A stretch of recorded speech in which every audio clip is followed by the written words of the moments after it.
All right, a little jazz music. Hello, friends. Hello, Anchorage, and any others who may be watching us tonight. Welcome to Tell George Live, a conversation town hall. I'm not sure if you can hear the jazz music, but I'm tracking your comments.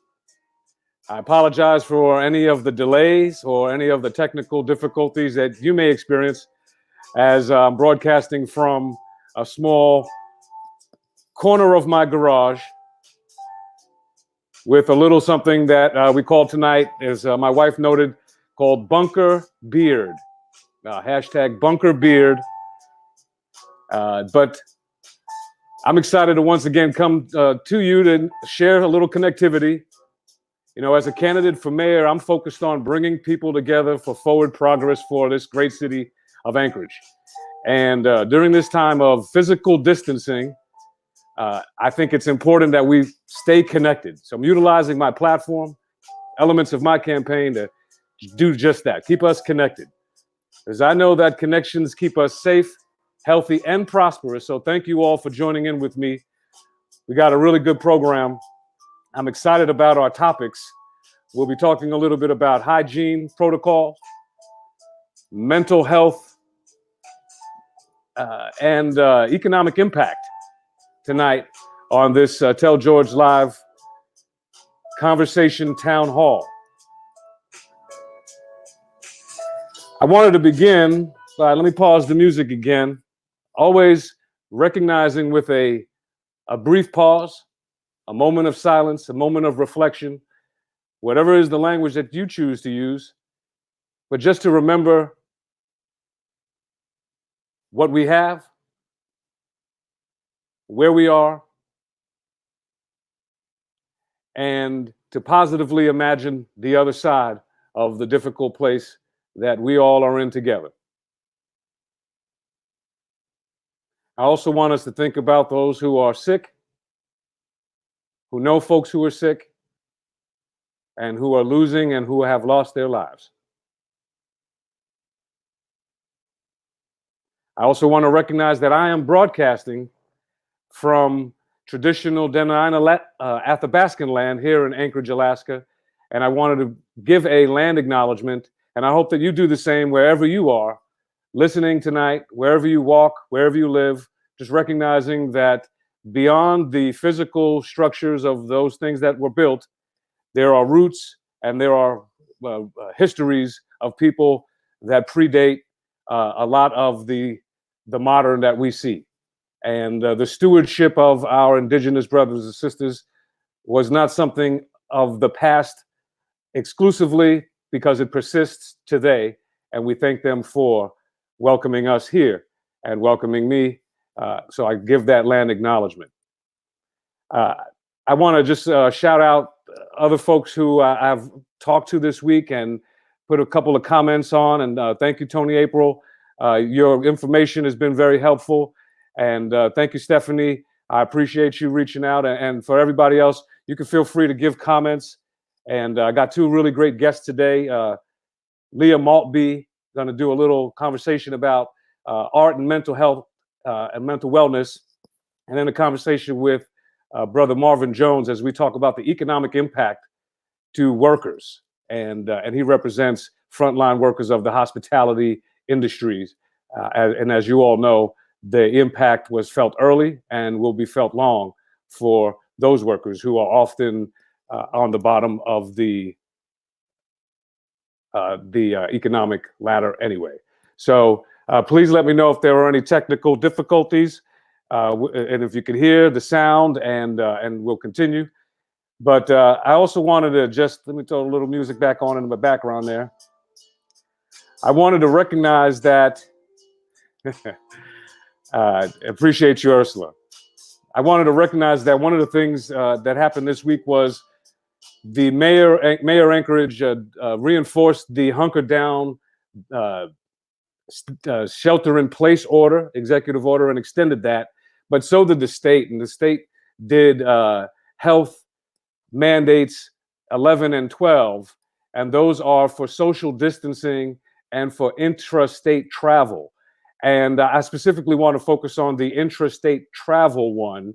I think folks get the social distancing one. We're doing it effectively here in Anchorage, and I want to thank everybody for doing that. I want to thank the Mayor Berkowitz for communicating often and getting out in front of messaging and of policy.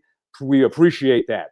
But it's us doing our job too, and I want to thank everybody for just practicing the social distancing that we need to flatten the line.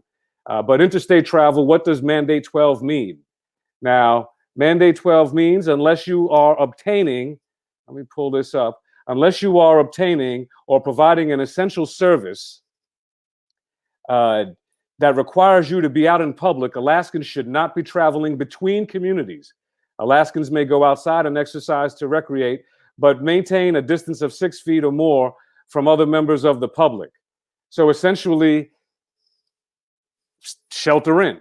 But one of the questions that I heard and I wanted to address was whether or not people could travel to visit their friends or their family in Wasilla or Eagle River and the thereabouts around Anchorage. And the answer is, if you are not positive for the virus, where then you must quarantine yourself.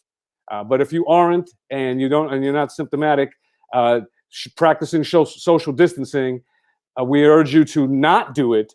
But you're not going to get any legal penalties for doing it, although it's strongly encouraged that you protect yourself and the ones that you may be visiting with respect to social distancing and other protocols. And on that note, let me flash a few protocols for folks that I think are really important. And the first one is obviously wash your hands. We talked about it. Sounds funny, but real simple. You don't need even all the fanciest brands and the antibacterial. Really good old-fashioned soap and water will do the trick. And soap and water, palm to palm, between fingers, focus on thumbs, back of hands, focus on the wrists. You know what it looks like. You've seen the shows. Practice that very basic technique, very basic. Also, protect others from getting sick, everybody. When coughing and sneezing, cover your mouth, your nose, This is the technique. Now, I would encourage you to remember, though, that this particular virus lives on surfaces in a very different way than what we're used to. This particular virus lives on surfaces so it lives on your fabric for a longer time period. It lives, in fact, let's look at that. This particular fiber lives on stainless steel for 3 days, plastic containers, cardboard boxes, and I've heard for hours, if not up to a full day, on clothing or longer. Folks can feel free to chime in. Hello, sis. We thank you for tuning in and checking this out with us tonight on Tell George Live. An opportunity for me to use my campaign apparatus to help keep people connected and sharing information during this time of social distancing. So it's really important. Let me pull up another banner. Let me go back to that, because people, I don't think, really recognize that the danger with the COVID situation is that it lingers. Okay, so when they're talking about the travel ban, or we're talking about the hunker down order, it essentially is all about staying safe, connected, and healthy, keeping people safe by staying away. There are all sorts of cool grassroots things that people in Anchorage are doing. I saw drive-by birthday shout-outs where people who know people who are having birthday parties are driving by with signs, beeping the horn and saying happy birthday to folks they may otherwise would have had a party together with, but they can't see each other. Definitely online birthday parties and fun things of that nature. So people are doing things to really stay connected. And I think that's what's most important when we talk about this time of social distancing, when we talk about how to stay healthy, and essentially what we call our proper care techniques. And we go back to this banner, and thank you for sticking with me through some of the movement. Here, protect yourselves and others from getting sick. Wash your hands. And I wanted to read this because number 3 is really, really important. We highlight this. When caring for the sick, but before, during, and after you prepare food, before eating, after toilet use, when hands are visibly dirty, and when handling animals. And I'd say when your hands are just imagine your hands are always dirty. But let's go to number 3 and 4, before, during, and after your food preparation, and before eating. With all the takeout, and I want to thank Andrea Antoine for bringing this up so I could talk about it tonight. With all of the takeout happening, I want to encourage folks in the food industry who may hear this tonight or at another time on a rebroadcast to tune in and to listen into the news for you, which is essentially practice the proper hygiene and protocols too. Use those nitrile gloves. Use all the safety and sanitary precautions possible at the highest levels, like you're being inspected by the inspectors every single day. Practice that level right now, especially because you're passing the food off to people. Now, folks, when you're getting that food, remember, everybody's practicing really good. We could trust each other, but we have to practice the extra layer of precaution, which essentially means care for that handoff like it may have a problem on the outside, right? So we're going to trust the food because we're going to eat it. Your stomach juices and your gastric acids are going to work and do their thing. But wash your hands, care for the packages, clean your hands before you eat the food. Food workers also watch the preparation of the food and the delivery. Now let's just make sure that we're extra cautious on food handling during this time, and that we all are practicing these proper care techniques. Okay, so there are a couple other things that we'll talk to later on, and we'll come back later in the show, and we'll talk a little bit more about our checks in the mail. And what does that mean? That the checks are supposed to be coming in the mail, and we'll talk a little bit about that. But I'm excited for our pivot into our first guest, who's joining me tonight, and let me pull that on the screen now, see how that works. Hello, Leah. Can you hear me? I can, loud and clear. Excellent. And I can hear you perfectly. And I'm excited to have you with us tonight. First of all, how are you doing? How's your family doing? I know you have a little one. We are doing well given the circumstances. I have been on the front lines of working really hard to get art education out to the students at ASD.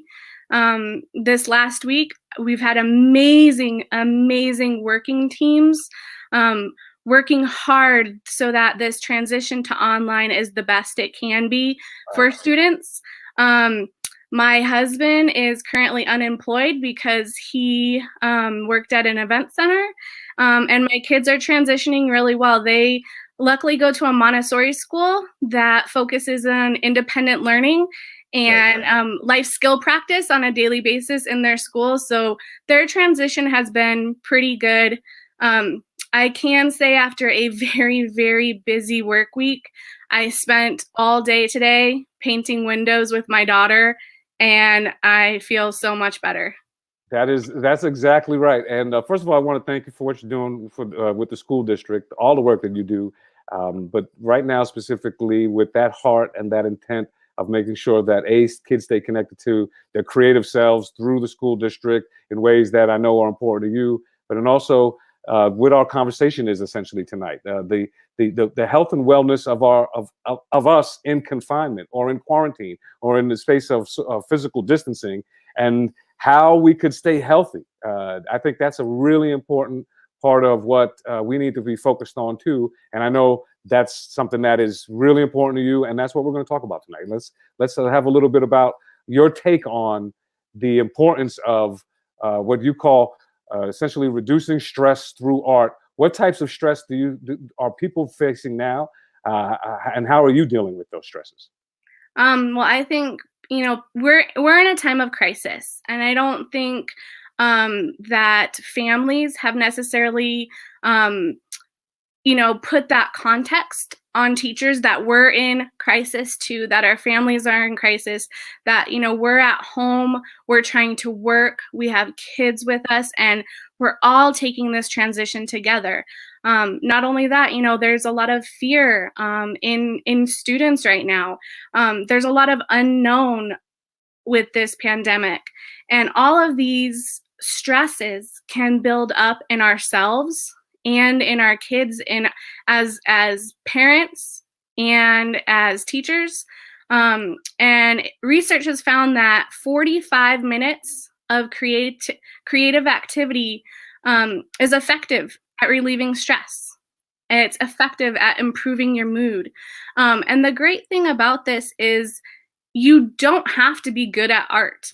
All right, that's what we need. This is what we need, because there's a lot of parents right now who they now they had the extended spring break, which is going to go into the whole new time of a whole new adventure over the next few weeks. The school district is really moving on that distance learning, but parents are still home. Everyone's social distancing as much as they can, and there's a lot of stress on thinking that they're just not capable, or they just don't know. We just don't know how to do have a good time and be creative with our kids. How do we break that, and what can we do about that? Right. So I think first and foremost is just keeping in mind that you don't have to be good at art. It's not the product that you're producing, it's the process. It's actually the moments you're in creativity that is beneficial for you and your kids. And so the way to think about this broken down is there's really three kind of options for art at home. One is free and choice based. Mm-hmm. So this is where you are going to say, hey, kids, you have an hour of creative time. Make something, Go choose your own adventure. Right, exactly. And, there's evidence that play-based art is beneficial. So kids can play through art. Kids can create through art. Kids can discover through art. Kids can innovate through art. And there's so many levels that kids can approach their art making with. And this free and choice-based model is letting these kids have the autonomy and the authority of however they want to create is A-okay. Right on. Okay. I like that.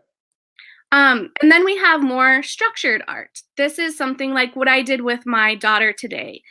We painted windows. We had a set of materials, and I gave her some guidance on what we could do. And I just said paint windows. I personally did a rainbow in our living room as part of the rainbow hunt that's going around in neighborhoods where people put up rainbows, whether it's a picture of a rainbow in their windows or painted windows. And she's like, man, I don't want to do a rainbow. Can I do Pikachu? Absolutely.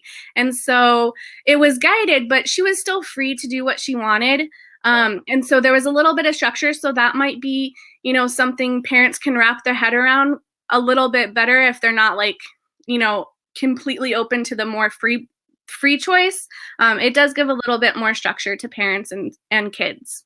Okay, so the first choice is right, choose your own adventure, free choice based. Obviously, parents within frameworks and guidelines of what is acceptable in your home, and right, and what's Right. safe, of course. But then the second one is structured, a little structure, very, loose, not so difficult, things that are easy to do. Like painting some windows or some basic geometric shapes, maybe on walls, getting fun, but having fun mostly. Okay. Right.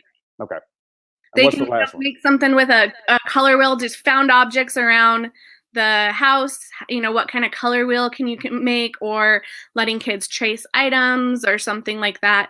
And then the last one is more guided. We're looking at the more step-by-step art process, Okay. where you might want to turn to online resources such as Mo Williams, who is doing these or Cassie Stevens. She is an expert in our education world right now, and she has wonderful guided lessons. And all of these resources are free. They're Right. online and they're accessible. Really, I would say before you approach this, look at the materials you have around your house. See what could be available to you. You might not have paint at home. That's fine. You can look in your kitchen and probably find some spices or some coffee or tea or berries that you could boil in water and make a pretty nice watercolor out of that. Wow. And like you said, there are a lot of free resources to how to do that. I know my wife does that lots because we have a homeschooler at home, and then our other little one is a Government Hill student, and so that transition is going to happen for us. But we're always proactively looking, and I think your point about making sure that we don't get stressed by doing activities to reduce stress, because just recognizing that we're just having a good time, and especially with our kids, right? I mean, the other day, the kids found those plastic spoons and they made spoon animal or spoon creatures and people, and so they kind of decorated them and spoony here and some other stuff, and that's cute. Have fun, and that was totally their own free choice kind of activity, which is cool.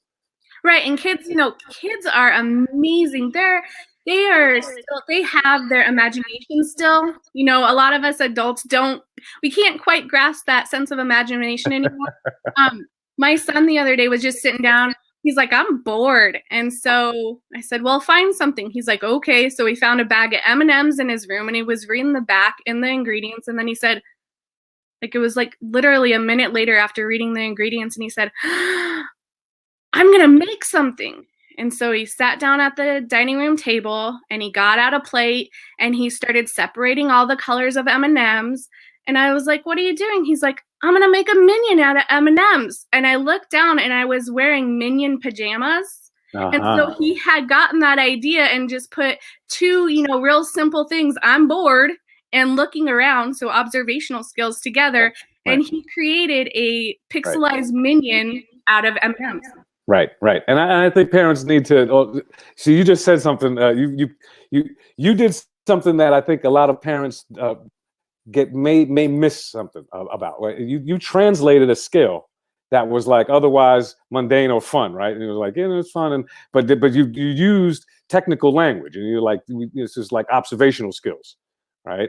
And we as adults and in the workforce, we know how to do that when it comes to the resume. Right. But but sometimes we get stuck not knowing that we know a lot of things. If we just take that same skill and see how our kids are learning, we recognize that we can do a really good job with limited resources as parents at home. Absolutely. And just, really let your kids ride with it. They, like I said, they still have their imaginations and they can come up with such creative ideas that really, I mean, it's mind blowing some of the artwork that I have seen come out of this from students in the last 2 weeks, really, since this all really came to a head. I'm on, podcasts, and I'm watching podcasts and webinars, and I'm on Facebook and Twitter, and following art teachers and their students it's just amazing these days. Well, let's give us, as we're getting close to our time, let's give us, what could parents do? What could we do now? Give us an activity that's pretty simple, easy. I know we talked a little bit about what you did today, and I'll be able to share some of those photos in a little bit, but give us a way that we could just get into it right now with our kids or anybody else who's home. Easy entry art. Easy entry art. Find cardboard. Okay. Find some kind of cardboard in your house, whether it be a cereal box or, moving packing boxes, any kind of cardboard you have around the house, and scissors. That is the only two materials you would need. And give that to your kids and say, make something you can use. Whether that be a fort or some kind of sports item. Make something you can use. Yeah, make something you can use. Okay. And it could be even something like an automobile or a spaceship. But make something you can use, and all you need is cardboard and scissors. And I will send George, I'm going to send you an attachment, like hints for put up at somewhere. Okay. You actually don't need glue or tape or anything to get cardboard to attach to itself. Okay. Right. Okay. No, whatever you share with us, if you post it on the thread, we'll be able to put it on the broadcast now as a link. If you put it in as a comment in the thread, so we'll put that on the screen too. But then we'll post all of the resources that we talk about tonight in a note on the George for Anchorage page. So we'll be able to do that as well. Oh yeah. Okay. And so what have you seen done with that activity? I want to know what has come out of it for you. We're actually in the process of making a hexagonal fort. We came up with a template for triangles, and then we are going to make a dome fort in our house somewhere. Whoa. How big is that going to be? I have quite a few boxes in our garage because we just recently moved. So I'm hoping it'll be big enough to fit 2 kids in there.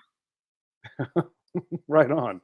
I'm going to give that challenge. I do have some boxes around. I had several old boxes, and so I'm going to give that challenge to my son and little Tomasa tomorrow and see what they come up with. And yeah, we'll see where that lands with our little ones too. And like I said, remember, it's the process, not the product. Absolutely. What's your favorite game, or your kid's favorite game to play now that a lot of people, we're home, we're playing games with our kids, and I know I got the top one that is like the group game that they'll play. Well, what's your kids and your family's favorite game? Monopoly. Isn't it? That's exactly right. Now, how old are your children? Mine are 8 and 10. Right. So now I'm dealing with a 7 and an 11-year-old. Very great year of the competitive nature and the learning, the different skill sets, and Yep. And my daughter even pulled out the Monopoly, the money the other day and said, "You know what? Can I make a restaurant?" I said, "Sure." And so she actually cooked lunch and then charged us all for the lunch she cooked by divvying out Monopoly money. That's excellent. And is it okay? Serious question: is it the new electronic version, or is it the old school count your money, count it up manual version? Old what do you school. got? All right, excellent. Yes, no, me too. That's the way. Back to that translation. How much we recognize how much we've learned from all of those types of games because of the manual nature of the practical skills that we needed to have that were essentially just basic worker basic skills. So Yep. absolutely. Once again, share with us any of those resources on the thread. I'd love to put them on the screen. We'll also share that back in a note. And I want to thank you, Leah, for coming on the program. This is, this is an experiment. I'm just utilizing the platform to stay connected, and I love what you're doing in the school district. And I know you all have a really big task in front of you all. But you got the right intention. You got the right creativity, and thank you for sharing with parents that we can all be involved in reducing stress for all of ourselves as family by just doing some easy impact, easy entry art like the homework that we got. Get a cardboard box and make something useful. Yep. I love it. And do it with your kids. This is a great time to have family time together. Think of, the creative time. I definitely suggest an hour a day, if you can fit that in somewhere, and that can be broken up, but I do know that art does engage students. And if it's one time during the day at home that your kid may be engaged, it might be during creative time. And that might be a great way to bring family time together too. That's exactly right. Well, Leah, thank you very much. Have a great rest of your evening, and I'll see you virtually for a little while until we see each other. That's right. Thanks. Got the high five. Thanks for inviting me. Thank you for being with me. Thank you.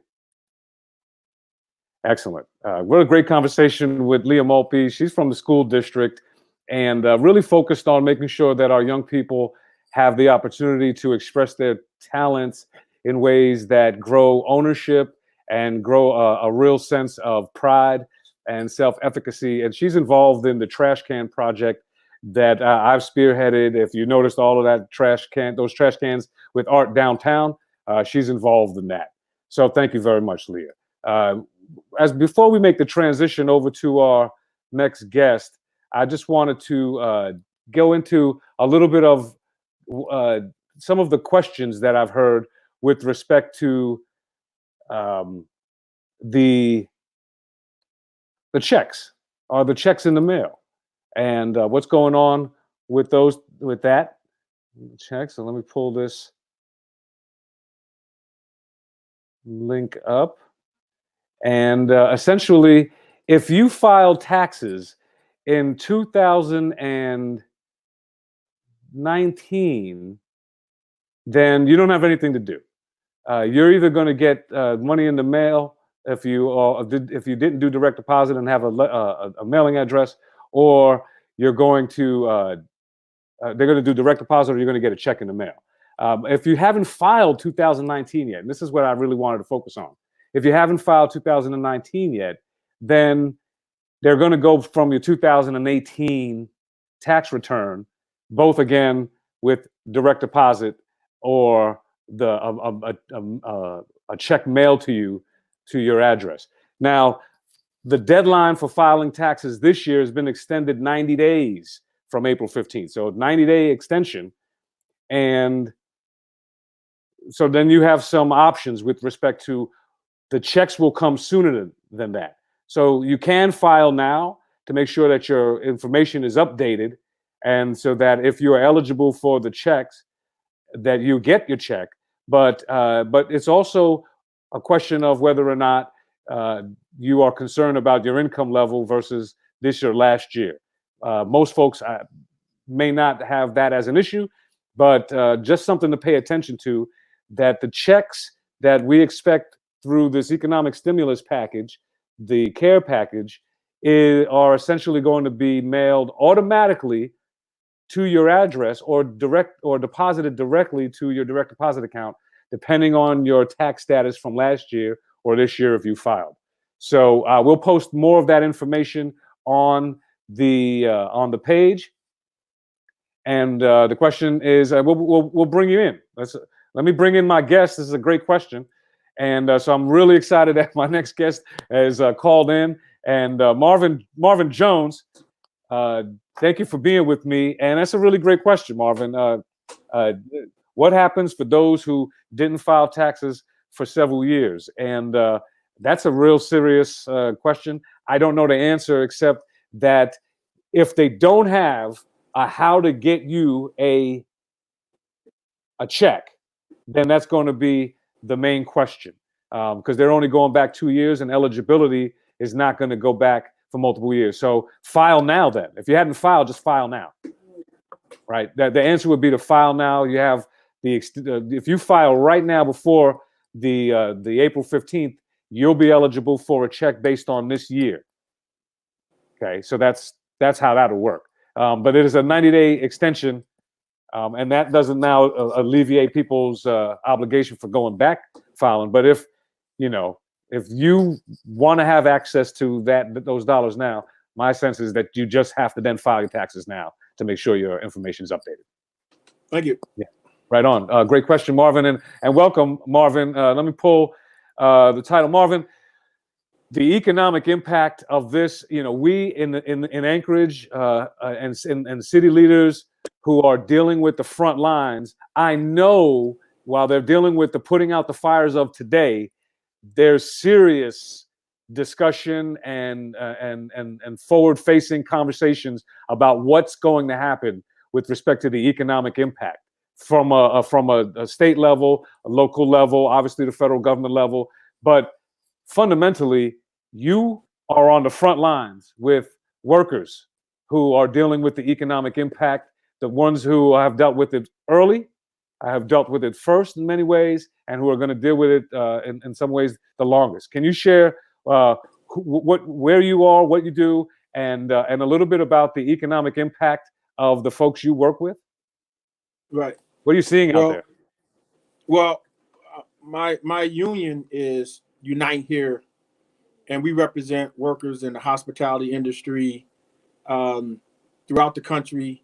We have over 50,000 in Las Vegas alone. We do hotel, restaurants, culinary, gaming, airline catering, the people who make the food on the planes, also Google and Facebook. So obviously our industry has been hit tremendously. All of Las Vegas is pretty much closed down. Unheard of. Right. Definitely unprecedented. If you look at here in Alaska, I represent the hospitality industry statewide. This week, the Westmark Anchorage Hotel shut its doors until July 1st. The Westmark Hotel is owned by Holland America Princess Tours. They have 108 ships that are docked, that are going nowhere. And obviously, if we do not have those ships running this summer, you better believe that we're really going to feel the impact here in Alaska.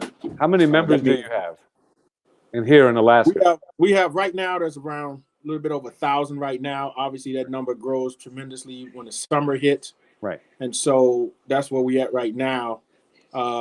We have the major hotels, the Sheraton, the Hilton, the Captain Cook, Westmark Coast, Alsco. Your members are the people that we rely on. Exactly. When we go to any event in any venue in Anchorage, essentially, it's your members that we rely on. Hotels or event space. This food service and hotel service, that's our people. Right. And so our people, you look at now, the hotels are running about 5 and 10% right now.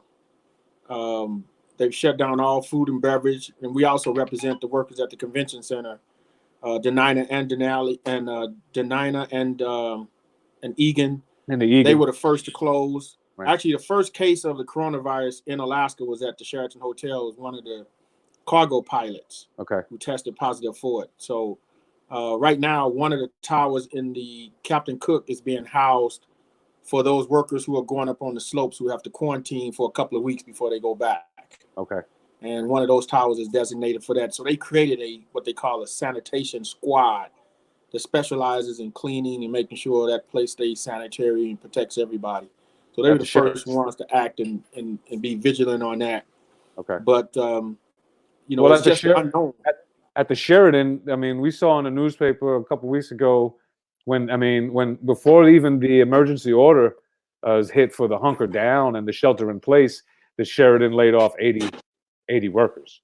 Exactly. Laid off 80 to 85 workers, did a furlough, and are not planning to open the doors until June 1st right now. So they're just basically open just for pilots, basically.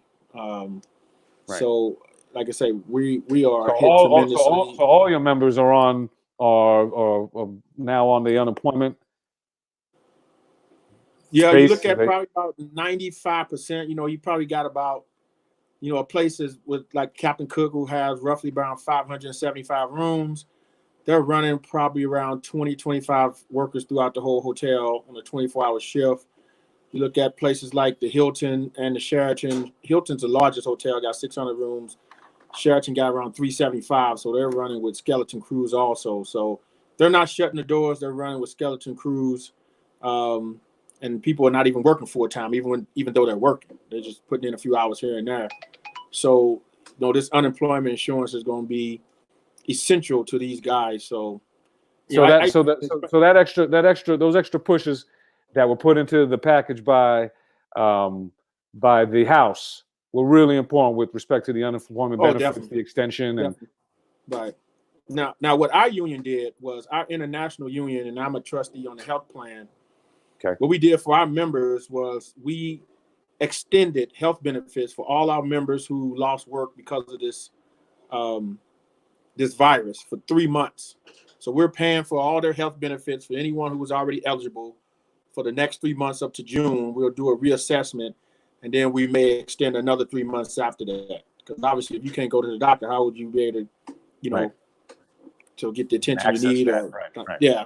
So we've been able to do that. And so what I was trying to do, my job is to make sure that those being laid off get what they're entitled to, like getting the paid vacation that they accrued at this point to help with, with this financial hardship. So I've had to push very hard to make sure I filed charges against certain employers who did not want to grant vacation to people who had already accrued that vacation. It was over 4 weeks of vacation. They didn't want to give it. So we've been pretty much successful in making sure everybody get what they deserve at this point.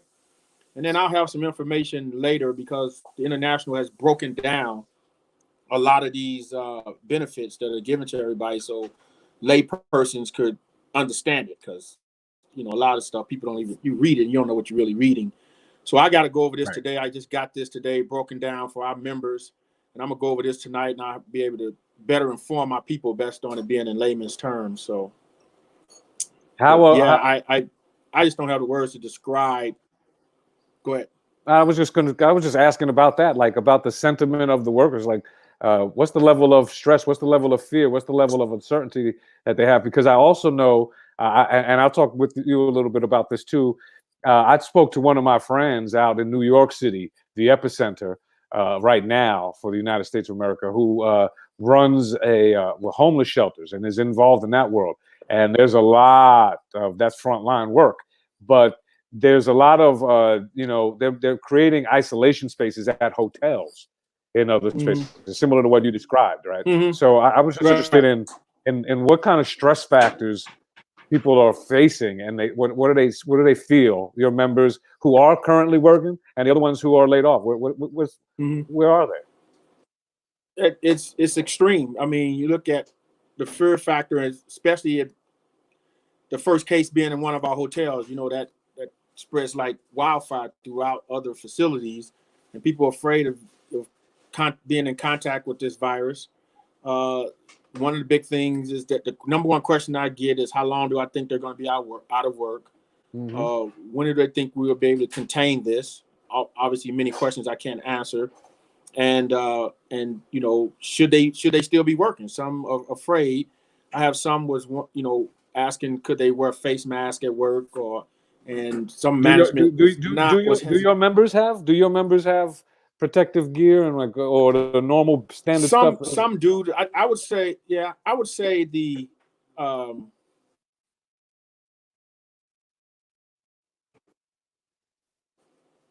yes. Yeah, the hotels have been very vigilant in keeping people informed on ways to be safe. That's good. Getting the information out there, having sanitation lotion always available, and continually informing people on the best ways to prevent this. Like some of the hotels. We got a little, just a little pause on Marvin's signal. We'll see if that comes right back in. It may be my signal. We don't know.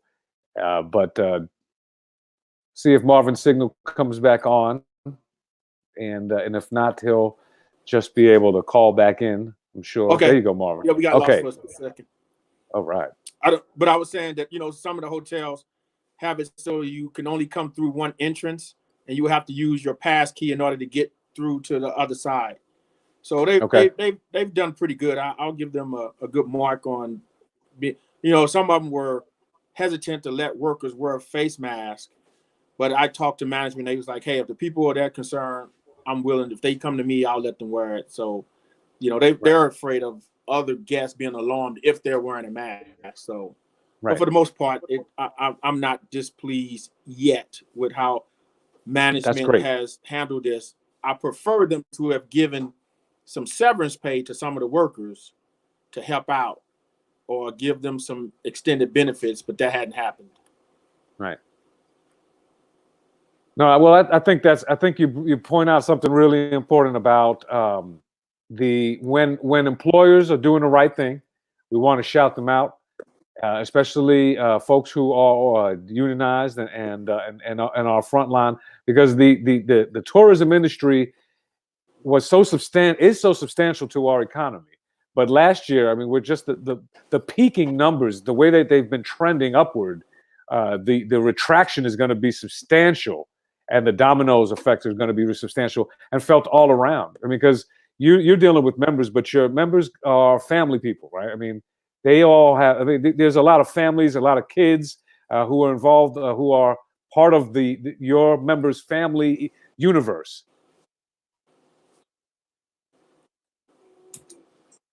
Yeah, Marvin. And so I think what you're doing with respect to advocating for your members is phenomenal, is really important.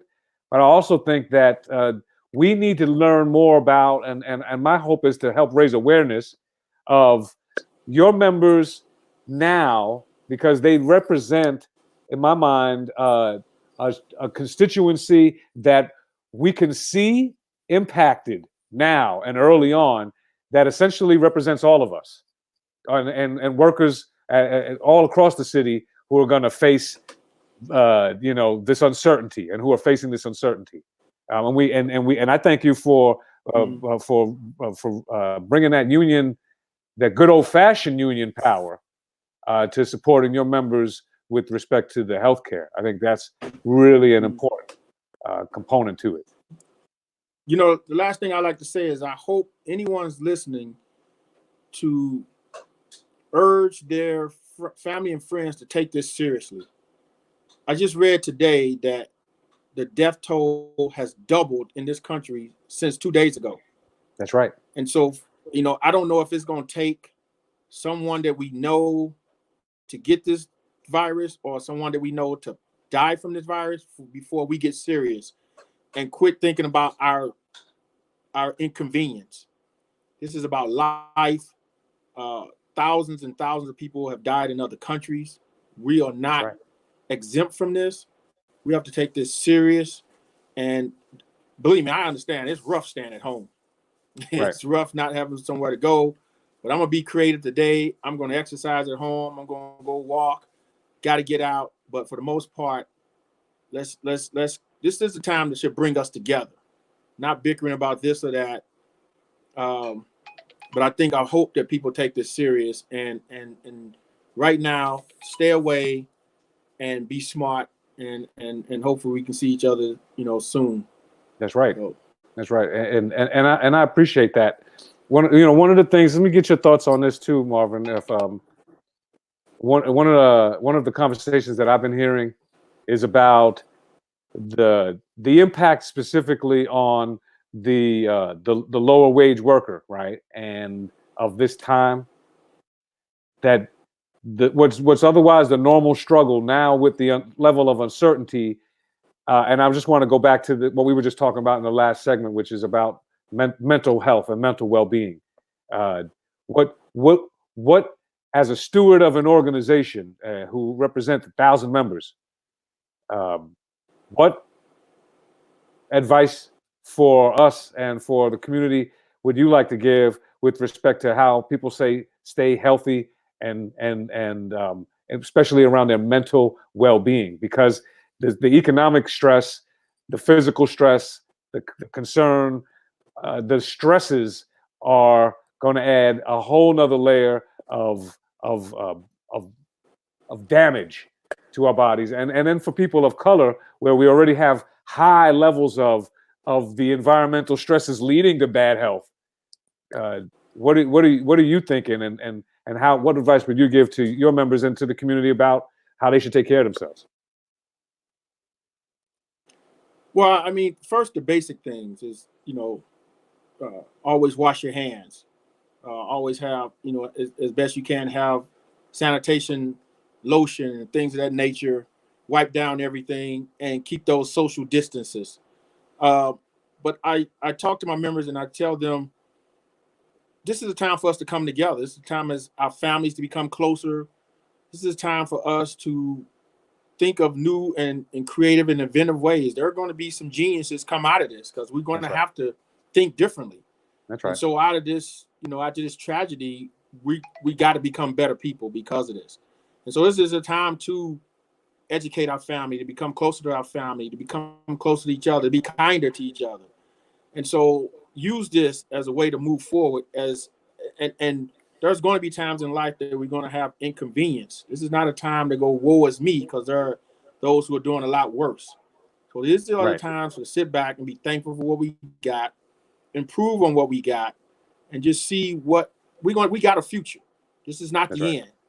That's right. So, and one of those things is, as our motto in Local 878 and throughout Unite Here, is when we have these type of challenges, our thing is called one day longer.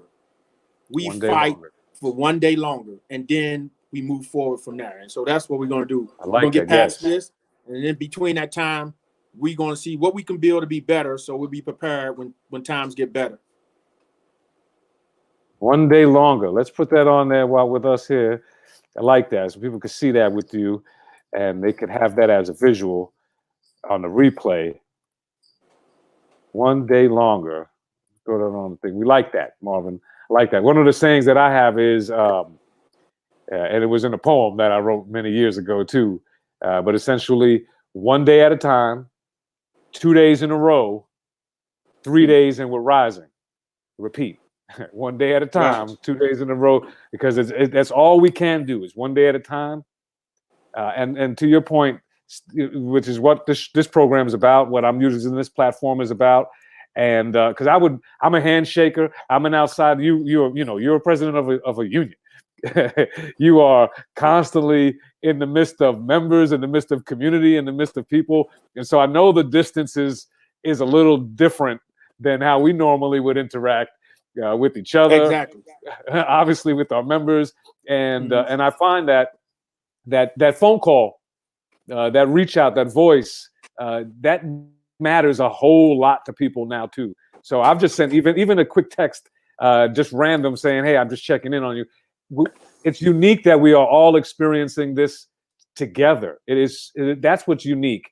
That even in 9/11, where we all experienced a collective sense together, it was still in geographic locations where it happened, right? And right now, we are all experiencing this together. So everyone's community is watching not only the global ticker, the national ticker, but their own local ticker, and they're all moving in the wrong direction.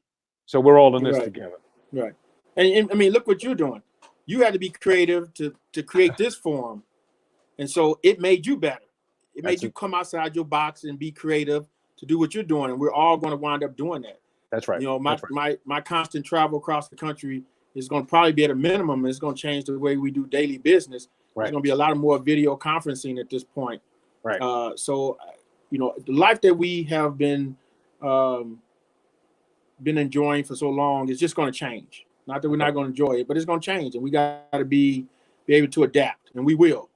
That's right. And I have no doubt about that. But we just got to get over this, and we will get through this again one day longer.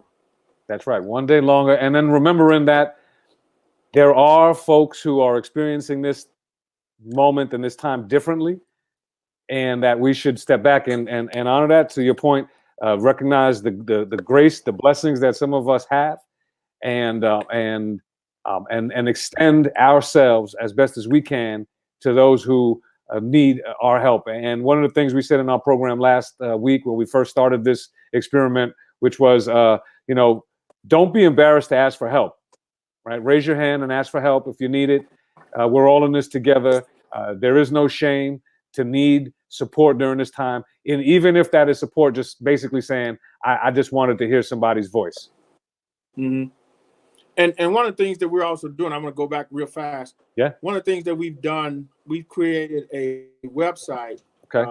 We have the Unite Here Local 878 Facebook page where we are doing fundraiser for people who want to donate to these workers who are going to be out of work.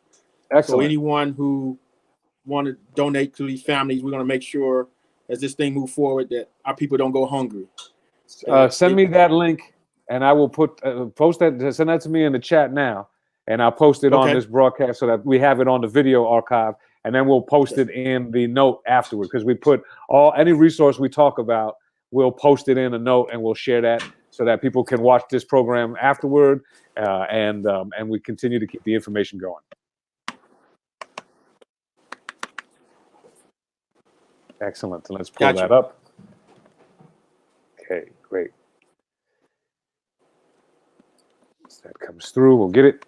And Marvin, thank you for being with me. Thank you for sharing a little time together. It's good to see you, and I hope you and your family are doing well. Okay, got it. Let me post that here. And I thank you for the work you're doing. Quite honestly, you have been a phenomenal labor leader here in the city and in the state. But now, I think more importantly than ever, we as leaders in the community have to start thinking about what this economic impact is going to be. There's a group that I hope to have a conversation with next week about what the Anchorage economic stimulus package looks like, and how we support workers and families and small businesses in the rebuild as best as we can. So there's a lot of conversations going to go on, and I just encourage that the more information that we can share, that I can help to get out there, I will. And let me post this as a comment in the chat. And the cool thing about that is then I get to just see right on the screen. So folks, if you want to help and support the frontline hospitality workers who are feeling the economic impact now and will be feeling them, you can find more information about that and ways you can support them on Unite Here Local 878 Alaska's Facebook page.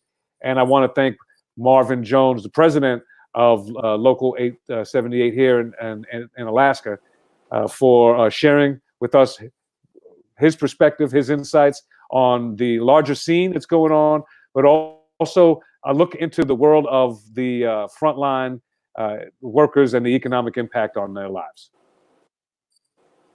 Thank you, Marvin. Any last thoughts for us on the way out?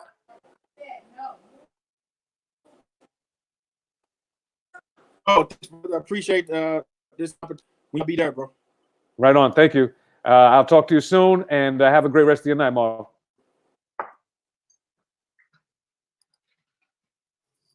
Marvin Jones, excellent. So we're at the last couple of minutes. It's a 1 hour broadcast. Thank you, Keith. Appreciate that.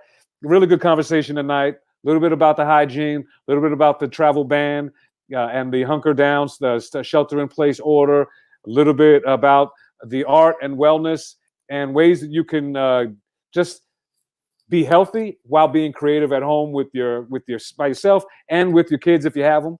I want to thank Leah Maltby from the school district for joining me tonight and for all the work that she's doing. And then I want to thank Marvin Jones for the conversation about the economic impact to workers in our community. You know, we cannot be in a rush to open things up to a place where we're going to put our health and the long-term economic wellness of our community in jeopardy. You know, my focus is on connections keep us safe, healthy, and prosperous. But once we get past this, once we flatten the curve, I think the conversation that we should start having now is about how we make sure we rebuild, how we make sure we deal with the equity challenges that are becoming exacerbated through this time with respect to education and with respect to economic opportunity, but then also how we take care of our small businesses and make sure that we can leverage as a city all of our willpower to pull down in federal aid and economic aid and emergency aid all we can. Because I do know that in the $2 billion package that was just signed by the president, aid to states and localities, municipalities, was not included. And so that conversation has to come. Another package has to come. And our voices are important now. And our opinions are important to start thinking about what that looks like, what we need, and how we can mobilize as a community to make sure that we are all taken care of. Together, we're stronger. Our connections keep us safe. And I'm George Martinez. Thank you for tuning in to this Tell George Live. We'll do this again next week.